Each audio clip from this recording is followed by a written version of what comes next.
Senhor Deus, nosso Pai, muito obrigado pelas canções que nós entoamos aqui, cantamos, representando a nossa fé, representando aquilo que nós cremos, clamando ao Senhor que nós permaneçamos junto a Ti. Nesse momento, Pai, do culto, onde nós vamos abrir Tua Palavra, que o Teu Espírito tenha liberdade entre nós, tanto quanto de me usar, quanto de abrir a mente e o coração daqueles que estão aqui presentes, para ministrar da Tua parte a vida de cada um. Tu tens uma palavra hoje, Tu tens uma palavra para cada um de nós, e que as barreiras, quaisquer que sejam, possam ser derrubadas, para que haja relevância, para que haja confrontação, para que haja encorajamento, para que haja o falar da parte do Senhor na vida de cada um de nós. Nós precisamos do Senhor, precisamos da Tua palavra que nos alimenta, Pai. Nos fala nesse momento, é a nossa oração. Em nome de Cristo. Amém. Podemos sentar, gente? As crianças, por favor, venham até aqui à frente. Todo mundo, com a tia Suzy. Isso.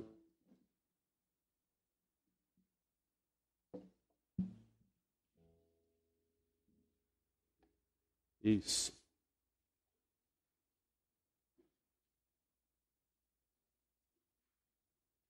Vai. Gente, hoje eu quero compartilhar com vocês algo que se estuda na teologia sistemática.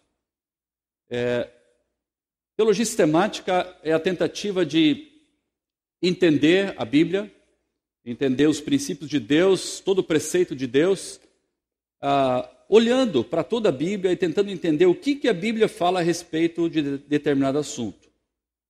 É um pouquinho chato, porque os livros de teologia sistemática são livros super grossos assim, que você não lê como um livro de cabeceira, mas é um livro de referência. Mas eu quero ousar a gente entrar num assunto sobre a imutabilidade de Deus. E para isso, nós vamos olhar vários textos bíblicos, se não me engano são 7, 8, talvez 9. E eu então fiz algo que eu não gosto muito de fazer, eu coloquei todos os versículos no PowerPoint. Porque eu quero destacar ali algumas palavras, alguns conceitos, e é bom que a gente olhe na mesma versão, para a mesma tela, para tentar entender. Mas faça o exercício e abra a sua Bíblia, vá atrás, para poder acompanhar. Outra coisa que eu fiz, quando a gente estuda a Bíblia, a gente tenta pegar uma versão um pouquinho mais ortodoxa. Então, eu usei a Revista Atualizada. Os versículos que eu vou mostrar para vocês não são da NVI, são da Revista Atualizada. Mas são infalíveis da mesma maneira, tá bom? Só para explicar para vocês como é que a gente vai caminhar um pouco hoje. Eu estava pensando a respeito de decepção. E aí vem o título que vocês já viram. Pessoas decepcionam pessoas. Todos nós aqui, por mais jovem que as crianças saíram, mas por mais jovem que você seja, certamente você já foi decepcionado. Estou vendo uma galerinha ali, adolescente. Vocês certamente já passaram por alguma decepção. Uma amiguinha que falou alguma coisa de você, que você nunca imaginaria que ela falasse. Uma versão de uma história que foi mal contada. Muitos de nós passamos por alguma decepção. Pessoas nos decepcionam. Às vezes porque a gente tem expectativa, né, que as pessoas ajam ou reagem de uma maneira, e a gente vê que isso não aconteceu. A pessoa se esqueceu da gente, ou inclusive fez o contrário daquilo que nós esperávamos. Né? Um telefonema, né? Puxa vida, achei que meu filho ia ligar, achei que meu filho ia avisar, achei que meu marido avisaria, achei que minha mãe lembraria de mim, né? No aniversário do meu casamento, não lembrou, passou. Puxa, estava esperando demais esse telefonema. Fiquei frustrado, fiquei decepcionado. Quem é pai sabe que nós somos muitas vezes pegos de surpresa por nossos filhos. Nossos filhos, alguns nos pregam surpresas e alguns até nos decepcionam, em alguma medida, por alguma coisa. Uma gravidez, né, no momento errado, ou no momento inesperado. O carro que foi batido, pai, tem um arranhãozinho ali. Quando tu vê, o paralama está afundado, ou até deu perda total. Às vezes uma atitude de revolta, uma atitude inesperada do filho, que a gente nem imaginaria, às vezes do pai, decepciona a gente, né? A gente não esperava aquilo ali. Algum pecado que a gente percebe que a gente não está lidando com isso, falta de atenção dos pais para com filhos. Os filhos têm expectativa, né?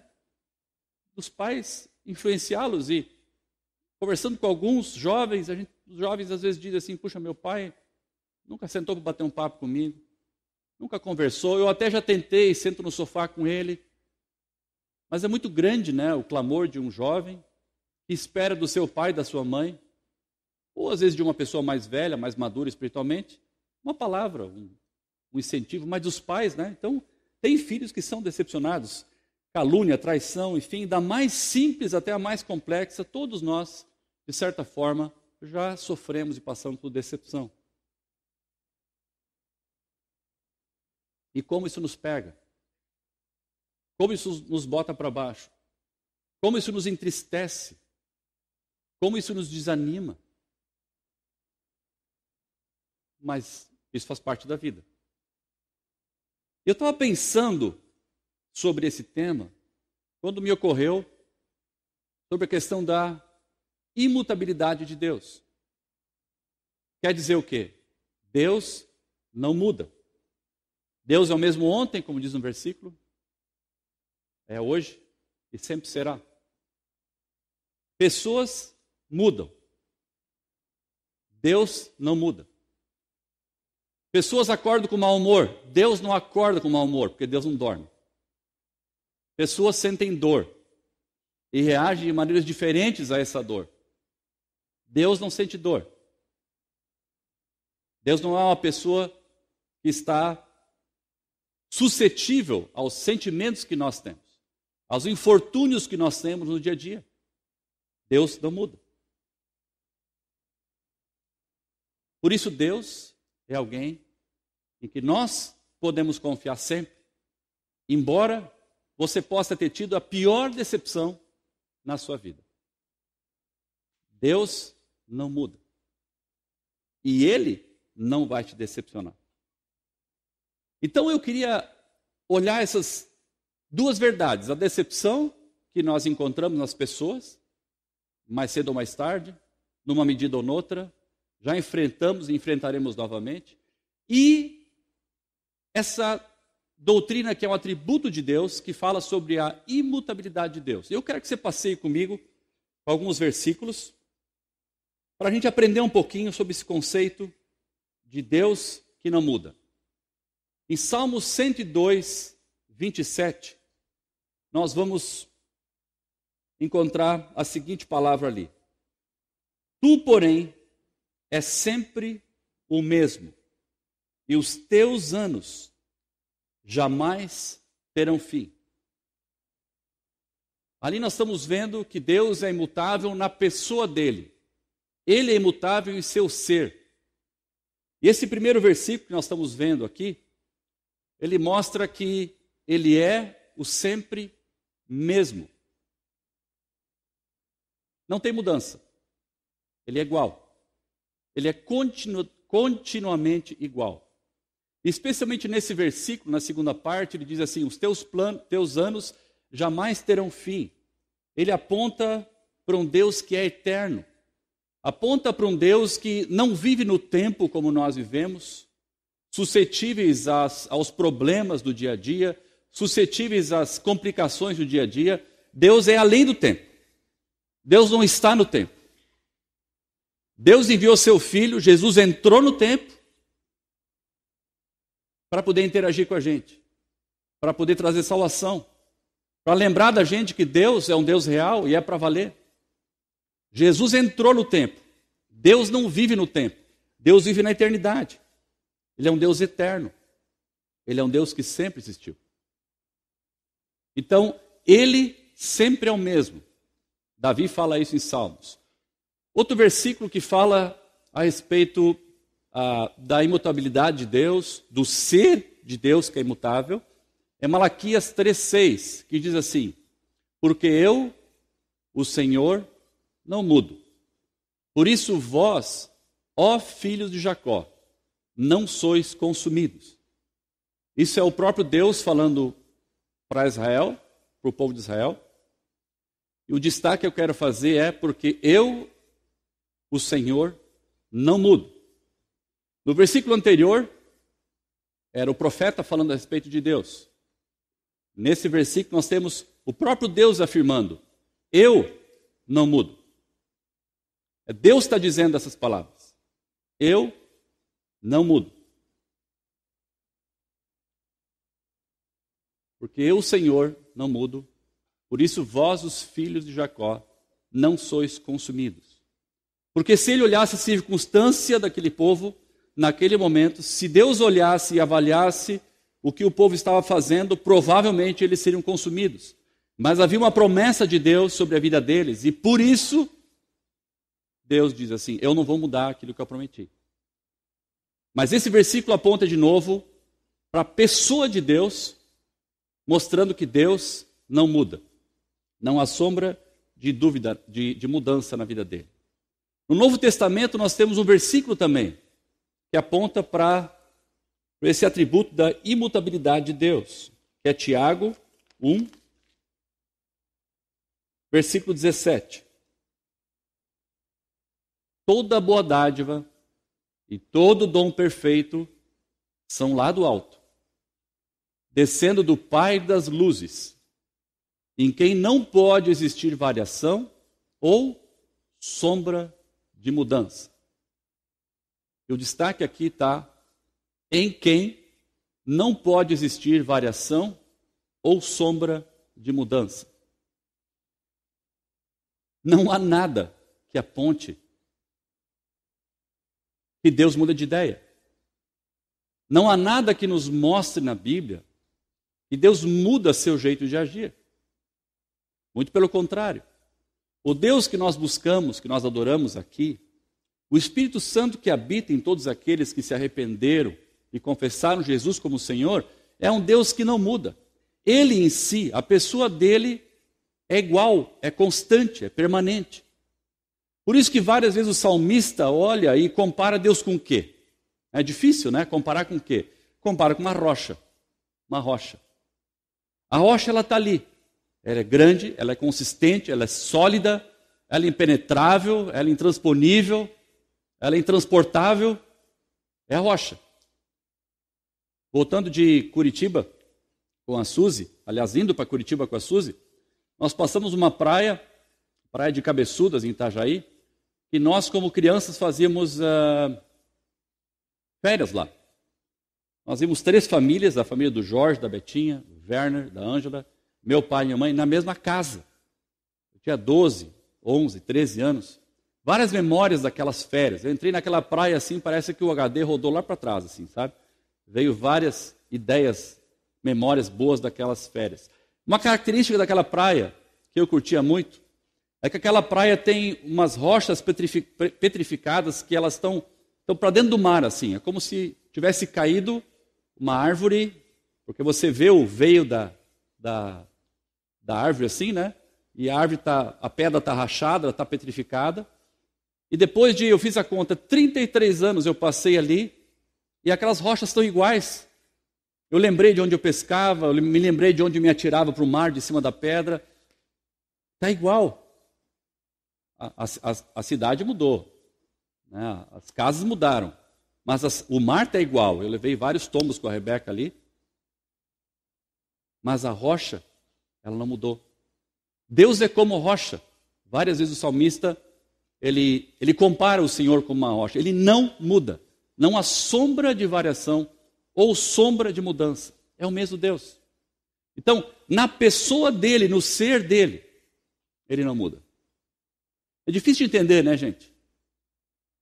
Esses dias de noite eu estava com a Suzy sentado em casa e comendo um sanduíche aberto. Ela fez um lombinho de porco assim. Nem tem no Walter, quem é que gosta de comer no Walter ali?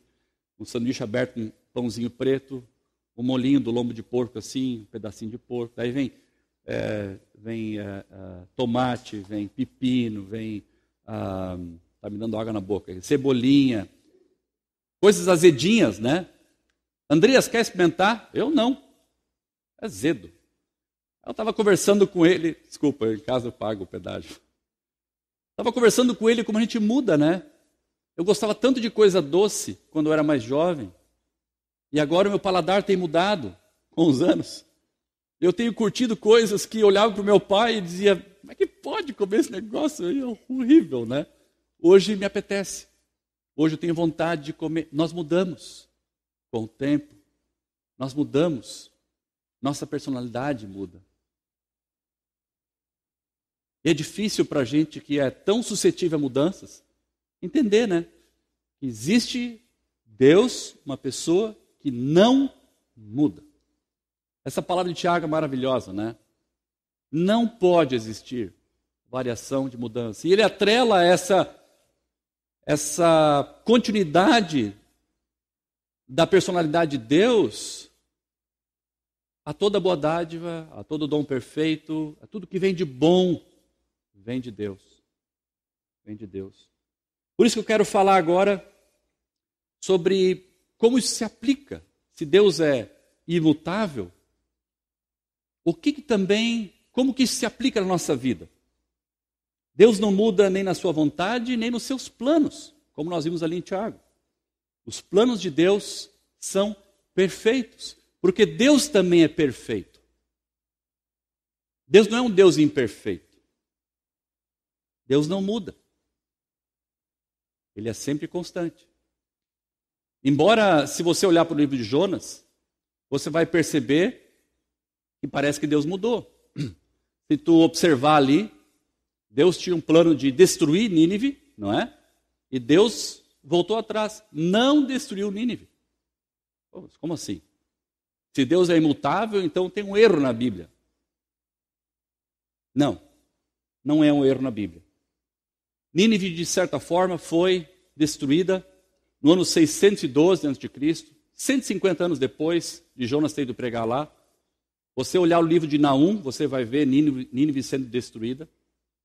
Mas Deus voltou atrás naquele momento por causa de uma fraqueza, entre aspas, que Deus tem.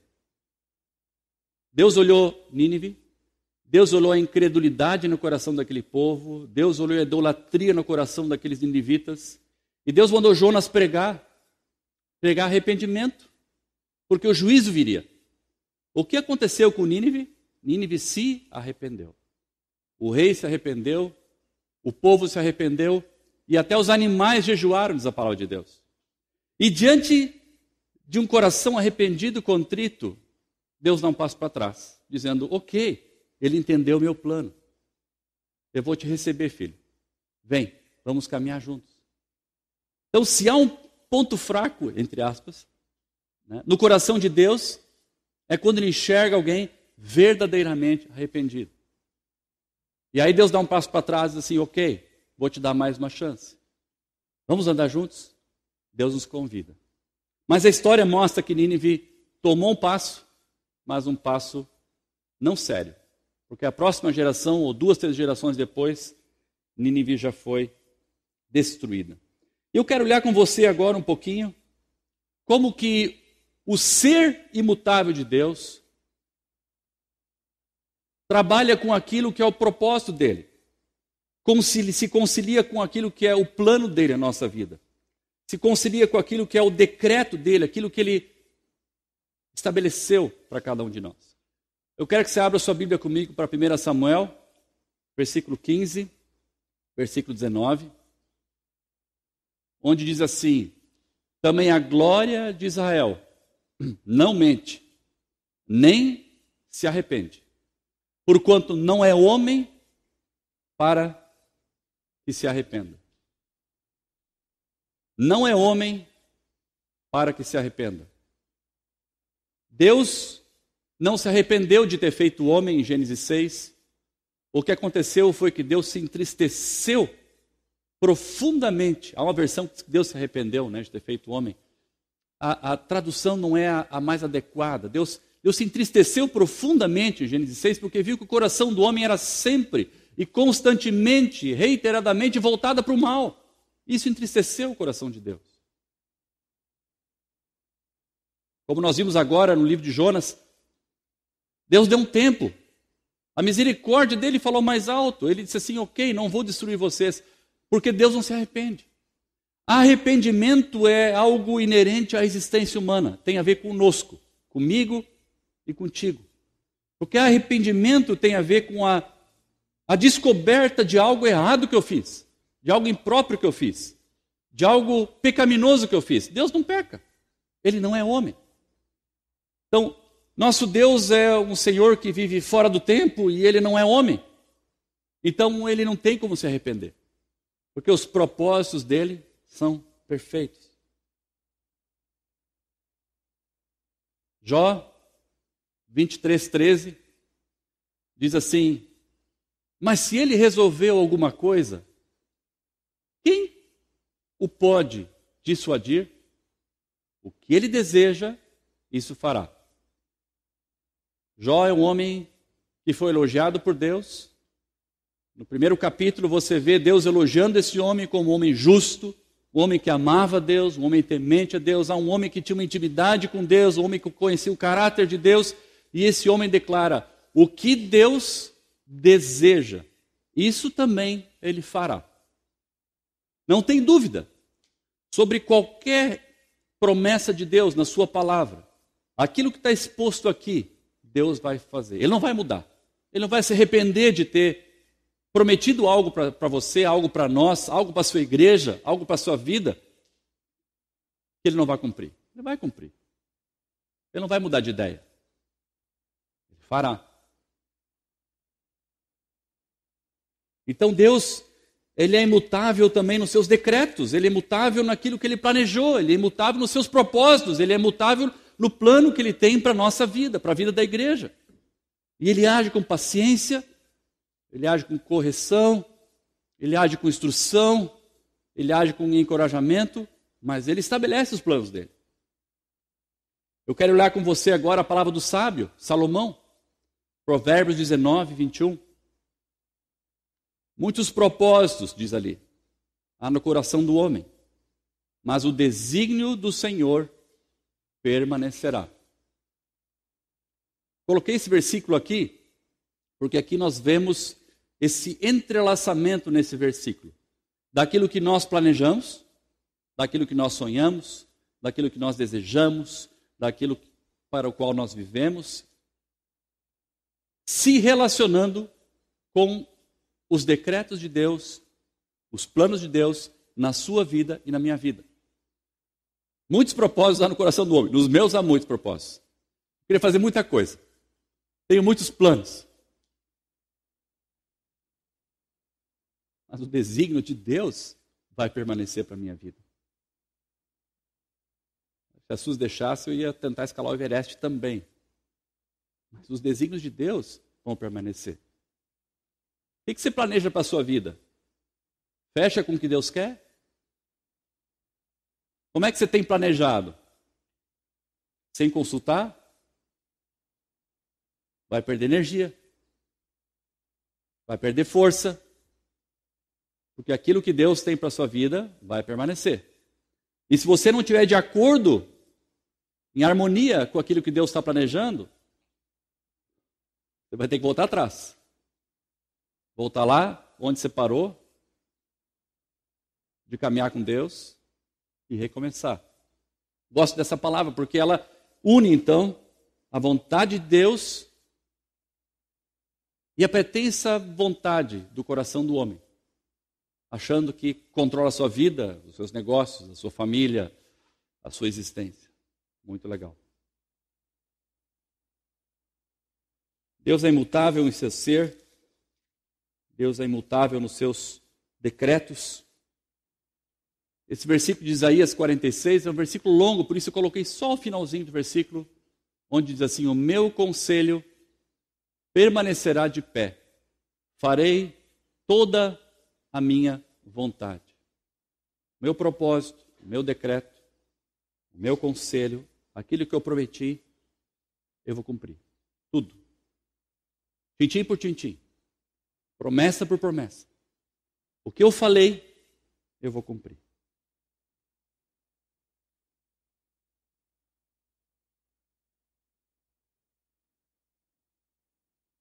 Existe um problema nisso tudo, um erro que tem sido divulgado. Eu não tenho ouvido isso entre nós, mas é um erro. E diz assim: que sentido faz termos um Deus imutável como uma rocha, um Deus que não há sombra de mudança na vida dele? Que sentido faz um Deus cujos propósitos e decretos estão estabelecidos? Como é que um Deus desse pode se relacionar comigo, já que ele não muda? Porque relacionamento tem a ver, eu e o João, nós somos amigos. Para desenvolver um relacionamento com o João, preciso gastar um tempo com o João, né? Eu tenho que dar alguma coisa para o João, minha conversa tem que ser relevante para ele, senão ele não vai perder tempo comigo. Ele tem que ser relevante para mim. Há uma condição de troca nos relacionamentos. Há uma condição de eu dou algo e eu recebo algo. Vamos comer um churrasco junto, vamos passear, vamos tirar férias, vamos te visitar com meu sorvete. Há uma coisa de troca. O que eu tenho a oferecer para Deus? Nada. O que eu faço não muda. Se Deus é imutável, o que eu faço a Ele não muda. Então, por que se relacionar conosco se nós não podemos acrescentar nada nessa relação? Nada. Eu e Suzy nos relacionamos. Temos acrescentado muita coisa na relação do outro. Umas coisas boas, outras nem tanto. Mas com Deus, o que a gente vai acrescentar a Deus? Então, as pessoas dizem, se é um Deus que quer se relacionar e ele não muda, não faz sentido. Então Deus muda. Deus precisa mudar para se adaptar à nova realidade, novas gerações, ao tempo da informática, carros a gasolina, né? As mulheres trabalhando, enfim, vai evoluindo. Deus tem que mudar. Relacionamentos são importantes, se modificam as partes. Então, esse pensamento, ele agride, né, a ideia de que Deus não muda. E a palavra é muito clara, Deus não muda. Mas como é que você lida, então, com um Deus que não muda, que permanece estático, que é uma pedra, aquela ideia de que você não carrega, você não empurra, você não transporta, você não penetra? Ideia. Mas Deus não é só imutável. A imutabilidade, o caráter imutável de Deus não é o único atributo dele. O outro atributo de Deus que permeia a imutabilidade, que faz parte do ser de Deus, é o amor. 1 João 4,7 diz assim: porque o amor de Deus é, e ele define. Ele termina ali no versículo 8 dizendo, Deus é amor. Sabe aquela expressão que nós usamos com frequência, Deus é amor? É dali que nós tiramos. O apóstolo João, que andou com Jesus, estava com o Pai, ele afirmou para nós, movido pelo Espírito Santo, que Deus é amor. Se Deus é imutável e se Deus é amor, então Deus não vai me decepcionar. Eu posso me relacionar com Ele e crer que Ele é um Deus que me ama e, consequentemente, tem compaixão para comigo. Ele vai me entender. Ele vai se relacionar comigo. Não é uma pedra, uma rocha. Não, Deus é amor. A expressão infinita e máxima do amor de Deus é o Filho dele. Alguém disse para mim esses dias, eu acho que por algum amigo meu, eu me sacrificaria. Eu me daria em favor, eu lutaria, eu mataria, eu faria 1000 coisas, mas eu não daria meu filho. Meu filho não. Você daria o seu? A expressão máxima do amor de Deus é o Filho que foi dado. Deus é amor. Então, para nós é importante entendermos que se pessoas nos decepcionam, se os governos nos decepcionam, se os nossos relacionamentos, porventura, nos decepcionem e decepcionam, Deus é aquele em quem eu posso confiar e descansar, porque Ele é imutável e Ele é amoroso. É nele que eu encontro segurança, para a minha vida. Eu lembrei dessa palavra, que ele disse que... Vamos abrir ali, esse texto é muito bacana, eu coloquei só parte dele aqui, aí não dá para entender. É Isaías 49, 15. Quem tem mais tempo de igreja conhece bem.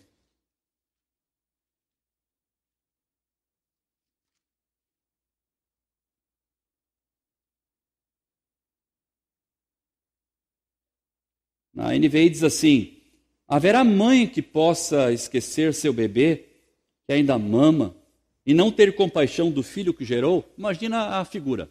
A figura é um bebê dependendo do seio materno, e uma criança recém-nascida, via de regra, a cada 3 horas ela precisa ser alimentada, certo? Algumas até dormem a noite toda, mas essa é a regra. Imagine uma mãe que está nessa fase de amamentação, nas primeiras semanas e meses, e ela então esquece o seu filho. Deixa em casa, vai para o supermercado, depois vai para a penteadeira, depois vai visitar não sei quem. Esqueceu o filho em casa. Será que pode uma mãe esquecer seu filho? Você que está aqui sentado, já viu, conhece uma mãe que esqueceu seu filho na fase de amamentação em algum lugar? Não, né? A gente tem visto ultimamente gente que esquece criança do carro, no sol, carro trancado. Recentemente, na virada do ano, 2 crianças morreram no mesmo dia. Se não me engano, foram homens, os pais que deixaram as crianças lá.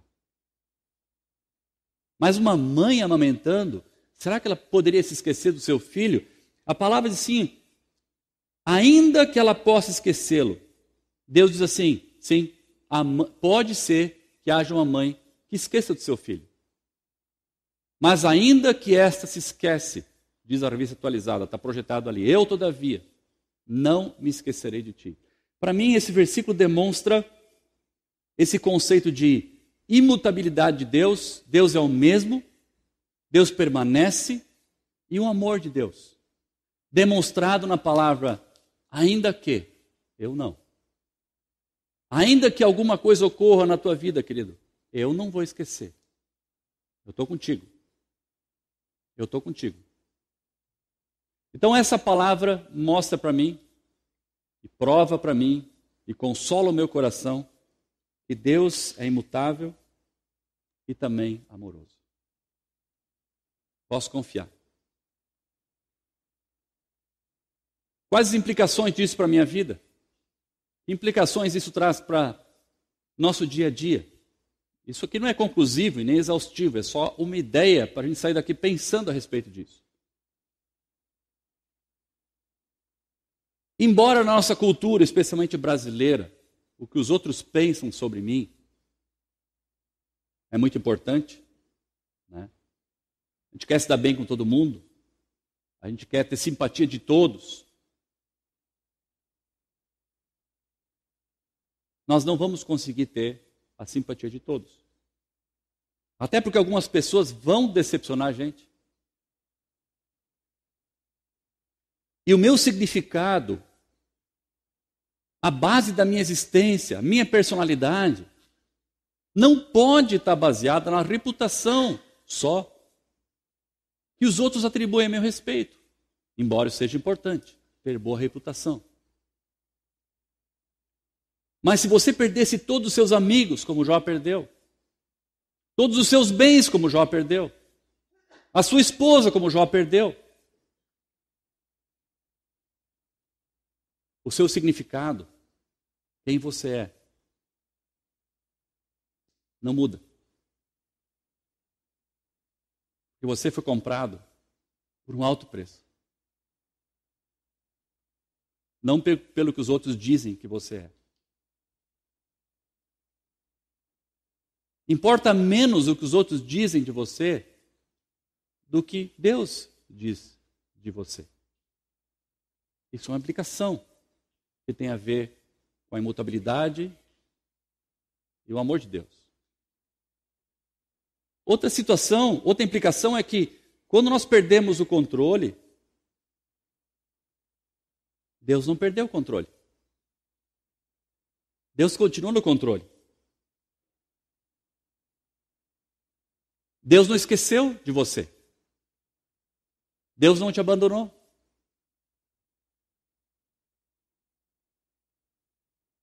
Porque uma mãe que ama seu filho não o abandona na parte da amamentação. E muitos de nós ainda estamos nos primeiros passos, né, da vida cristã. E o plano de Deus na nossa vida está sendo aperfeiçoado dia a dia. Paulo diz que ele vai completar a boa obra que começou, até o dia final. Então Deus está no controle. Aquilo que aconteceu na tua vida, aquilo que você perdeu, nós vimos domingo passado, né? Todos os caminhos do Senhor, Salmo 25:10, todos os caminhos do Senhor são bondade e fidelidade, amor e bondade. Todas as ações do Senhor, tudo que Ele faz, é agindo em nosso favor. O que Ele dá e o que Ele não dá. O que Ele não dá e o que Ele tira. Deus está agindo. Porque Ele é um Deus imutável e os propósitos dEle de amor serão estabelecidos nas nossas vidas. Uma implicação também em relação a isso é que se eu creio que Deus é imutável, à medida que eu creio nesse Deus de poder, eu posso descansar. O contrário disso é eu viver uma vida ansiosa, uma vida baseada em performance, uma vida baseada em reputação, em ser querido para todos, né? E à medida que eu sou querido para todos e todo mundo me ama, então eu me sinto bem, posso dormir de noite. Não, eu posso descansar a despeito dos meus problemas, a despeito daquilo que me aflige, da minha empresa que não vai bem, do meu emprego que está complicado, do meu colega que me puxou o tapete. Eu posso descansar porque as promessas de Deus na minha vida serão estabelecidas. Uma implicação também é que Deus nunca vai te decepcionar. Nunca vai te decepcionar. Nunca vai me decepcionar.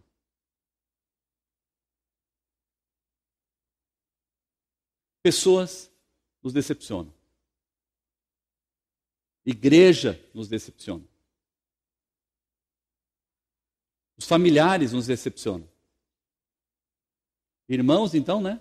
Nem fala. A gente está na fase da adolescência. Que complicação, né? Na idade jovem também. Deus não. Por isso, independente do que você está passando, independente daquilo que você tem vivido na sua vida, querido, nosso Deus é um Deus de amor e um Deus que não muda. Ele é o lugar melhor que você pode correr quando você está em dúvida, triste, com medo, inseguro. Seja o que você está passando, creia nessa palavra que nós acabamos de meditar agora, que o nosso Deus é poderoso. E não há sombra de mudança no caráter dele. E os propósitos dele, os decretos dele, os planos dele serão estabelecidos na sua vida. Com isso, muita coisa é resolvida. Mais ou menos, né? Porque eu estava pensando, a gente agora tinha que falar da parte prática. E como viver isso no dia a dia. Isso daria mais algumas mensagens, né? Por isso que eu não coloquei aplicação, só coloquei implicações. Dentro de tudo isso que foi falado ali nas implicações, a gente pode olhar para a nossa vida e ver como que assim, meu significado está em Deus. O que significa isso? Se meu chefe, né, brigar comigo, minha vida está acabada? Não. Se eu perder meu emprego, minha vida está acabada? Não. Você tem que entender como que você vai viver isso na sua vida. A aplicação disso é um pouquinho mais complicado. Mas a promessa, ela é fiel. Deus não muda. E se pessoas decepcionam a gente, Deus nunca vai nos decepcionar. Amém? Muito versículo. Mas não esquece disso. Deus não muda. E vale a pena confiar nele.